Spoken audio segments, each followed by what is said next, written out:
ดีพี่น้องสบายดียามตอนบ่ายเนาะพี่น้องเนาะพอกันคือเก่าตอนบ่ายบรรยากาศก็ครึ้มอากาศดีอยู่พี่น้องเอ้ยมื้อนี้ก็ได้ลงมาไทยหุดหน้านั่นแหละก็คือเห็นแหละแฟนน้องหลีดมาไทยซอยเนาะมาไทยซอยไทยกัน2 คนกับใครแน่ก็คือที่เห็นนั่นแหละย่างแน่บ่ได้ย่างยืนไปน้ำนั่นแหละทุนแห้งเนาะเพราะว่าย่างร้ายก็เมื่อยเด้กันบ่มีนี่โอ้ยเมื่อยได้เนี่ยไทยนาให้ใหญ่น้ำขี้ตมแห้งก็เมื่อยย่างน้ำรถไทยเนาะรถไทยมันเป็นเครื่องจักรเฮาบดคนโอ้ยเพื่อสิแล้วงานหนึ่งก็จนเหงาแต่ว่ามีไม้แป้นที่เฮ็ดใส่นั่นนี่ก็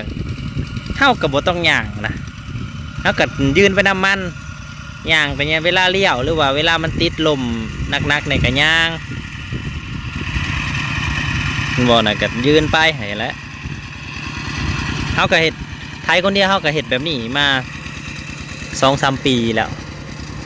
ที่ว่าเอาอันนี้มาทุนแรงเอาแป้นมาทุนแรงเพราะว่ามันกับเฮ็ดในเฮาไทยได้หลายกว่าเก่าอันนี้ไทยคนเดียวกับไทยได้หลายกว่าเก่าคืองานใหญ่ๆนั่นนี่นะงานใหญ่นี่นะไทยได้เทื่อละ2 งาน 3 งานบางทีก็เป็นไห้เลยจังหยุดเทื่อหนึ่งนะแบบนี้นะ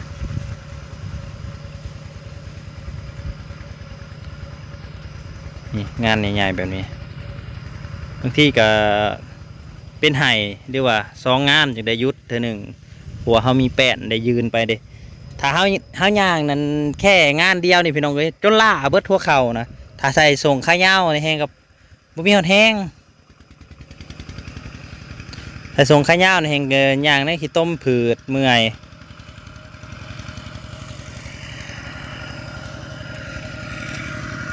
กันยังเร็วอยู่6 ไห่พี่น้องเลย6 ไห่นี่แหละ6 ไห่แล้วก็จะได้ออกเมื่อแล้วจากนี่ก็จะได้ไปไทยทางเทิงผุละก็จะไทยขึ้นไปแถวนาแถวนี่แถวเฮือนนี่แถวที่จ้างพญอยผ่านขั้นแท้นี่เด้ทำบนนี้นะแต่ไทยขึ้นไปแล้วก็จะไปลองไทยหน้าที่เฮาดุดใหม่ว่ามันสิลงได้บ่ก็เลยบอกกันบอกหลายๆคนว่าปัดสิมาไทยหน้าใหม่ที่ดุดใหม่เลยมารวมโตกันเบิดผู้คนเด้อว่ะเพราะว่าย่านหลดลมก็จะได้หามซอยกัน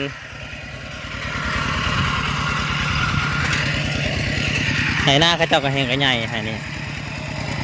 แห้งใหญ่แต่ว่าเขาเจ้าไทยไว้แต่หัวปีพอดีเขาเจ้านั้นแล้วเกี่ยวเขาแล้วเขาเจ้าก็ไทยเลยเขาเจ้าก็เตรียมแต่ไทยดำอย่างเดียวเอาวัดเห็ดบ่ได้แล้วมันนาแข็งหมดเลย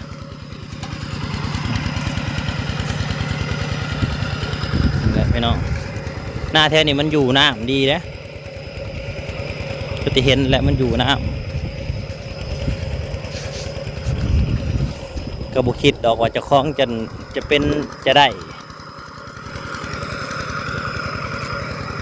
มาแล้วก็มาเป็นขึ้นสื่อเฮาได้ต่อไปแต่ก่อนก็ฮอดแต่นี้และไฮใหญ่เฮานี่แหละพี่น้องไฮเดียวฮอดแต่นี้ก็ขึ้นไปไฮใหญ่หันกระเบิดแล้วก็ว่าตอนนี้ได้มาเกือบพุ่งหวยแล้วให้น้ำบ่าวดอกไทยนี่มันอยากแข็งแน่แต่ว่าหน้าแท่นี้ได้เรื่องอยู่น้ำคักคือที่เห็นบ่อยู่เลยแหละอยู่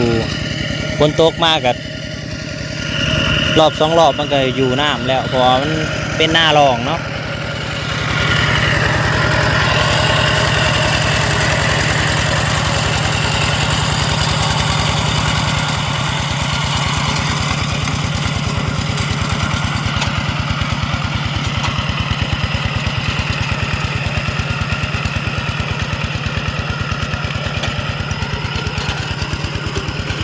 ก็ดูการทำไห่ทำหน้าเนาะพี่น้อง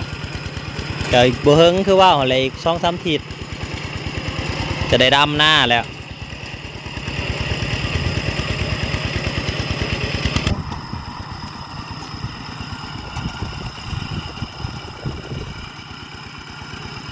ปลี่ยนกันไทยผู้ละให้ผู้ละให้พี่น้องเอ้ยมันเกือบบ่เมื่อย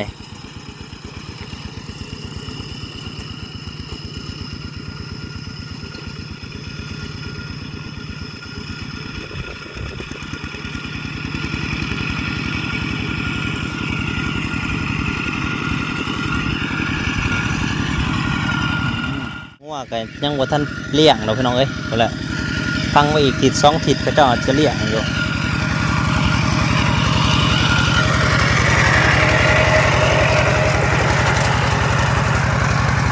ขี่เจ็ตสกีพี่น้อง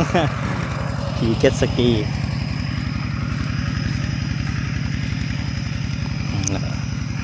ให้หลุมในน้ำอยู่ขากะลีที่จริงมันก็เท็ดเป็นไฮเดียวก็ได้ที่ให้หลุมน้ำมันคุงกันน้ำพื้นสำคัญแล้วไฮนี่คือกันนี่เห็ดเป็นไฮเดียวก็ได้ยกขั้นขึ้นแล้วก็ได้เลยแหละ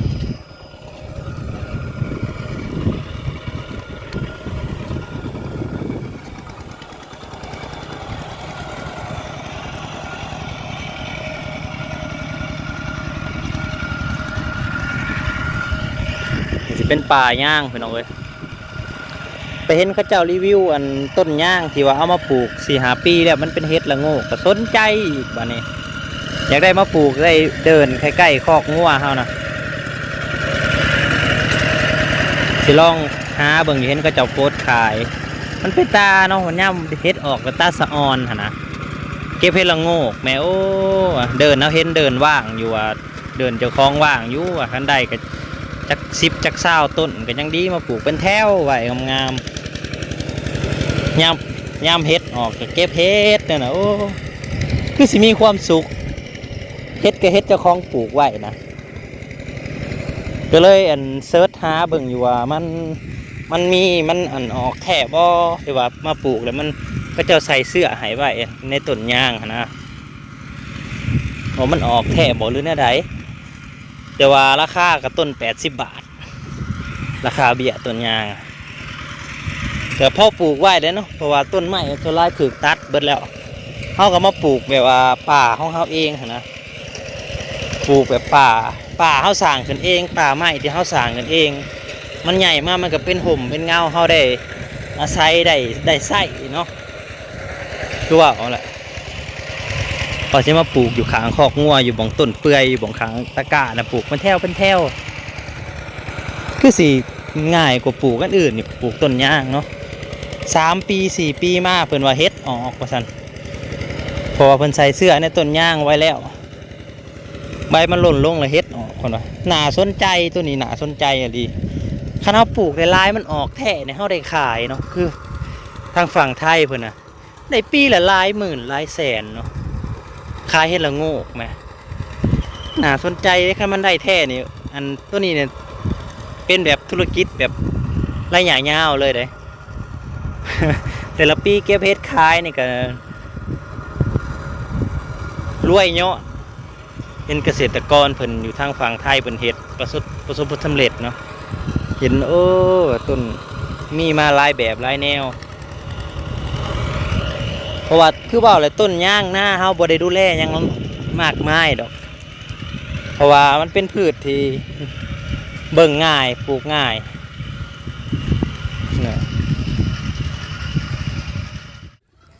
ขาดบ่ได้อีกเครื่องเสียง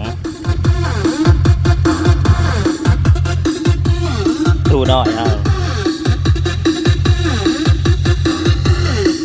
คนหมักม่วนไปน้องเอ้ยท่านมีเงินอยากได้เครื่องใหญ่พุ่นละเปิดขามทงนี่ก็ยังซื้อมาคือว่าคุ้มค่าอยู่แบตทนเปิดได้เบิดมือเลยเปลี่ยนกันพังอะไรเวลาพักผ่อนก็มาพังคนหมักม่วนมาเจอกันก็สิประมาณนี้แล้วพี่น้องเอ้ยคนหมักม่วนมาเจอกันหมักแต่ได้มาเรื่องหมักม่วนนี่ก็งัวเฮาพี่น้องนี่เลาะกินแถวทงไห่ทงนางัวเฮาเองเนี่ยเดืออยู่10 ตัวแหละกินไปตามขั้นหน้าแหละ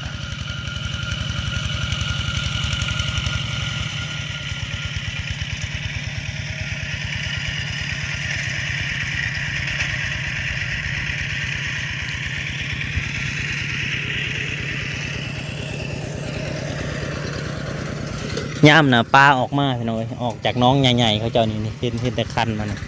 เห็นแต่คันมันนี่เห็นแต่คันนี่ข้างในเข้าไปนี่ปลาเนี่ยโอ้ยปลาช่อนนะตัวละ4-5 โลตัวละ3 โล 4 โลแต่ว่าตัวใหญ่มันบอกออกว่าจะออกตัวสำแคนสำยังนี่ออกมาไข่นะตัวใหญ่ๆแล้วกระกับเขาขึ้นคือเก่าไปแล้วคือว่าย่ำหน้ามาบุ้ดเนาะอยู่เนาะกินพี่น้องพ่อดำเข่าใส่ปลานี่เอียงกับเขียวขึ้นมาบ่จักปูจักปลาจักหอยสบายบ่ต้องจำเป็นต้องไปซื้อหยังมากมายหรอกซื้อแต่เนี่ยปรุงหรือว่าซื้อแต่ที่มันบ่มีตามธรรมชาติเนี่ยซื้ออยู่โดนๆซื้อเท่านึงกระตกย่ำนี่มากกับไข่แน่